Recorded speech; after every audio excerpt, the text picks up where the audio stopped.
Libo-libong pamilya na ang inilikas sa lalawigan ng Albay dahil sa pagtaas ng tubig, dulot ng walang tigil na pag-ulan na dala ng bagyong Tino. Tiniyak naman ng DSWD ang paghahatid ng tulong sa mga pangangailangan ng mga pamilyang apektado. Ang detalye sa sentro ng balita ni Gary Carillo ng Radyo Pilipinas.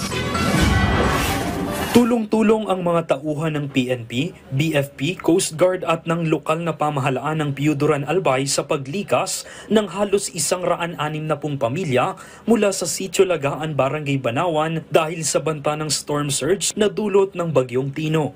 Naging pahirapan ang preemptive evacuation matapos ang biglaang pagtaas ng tubig na resulta ng halos maghapong pag-ulan sa lugar. Sa Legazpi City, tumambad ang mga debris na dala ng malalakas na alon dahil sa sama ng panahon.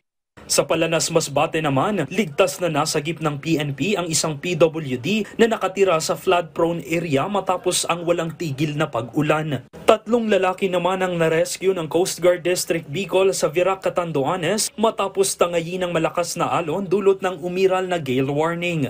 Sa ulat ng Police Regional Office 5, aabot sa mahigit 5,000 pamilya o 19,000 residente sa Bicol Region ang inilikas dahil sa bagyo. Patuloy na tinutugunan ng DSWD Bicol ang pangangailangan ng mga inilikas na pamilya gamit ang higit 184 na milyong pisong relief resources. Sa ngayon, panakanakang pag-ulan ang nararanasan sa ilang bahagi ng Bicol Region, kaya't paalala ng pamahalaan patuloy na mag-monitor para sa kaligtasan ng lahat. Mula rito sa Albay, para sa Integrated State Media, Gary Carillo ng Radyo Pilipinas, Radyo Publiko.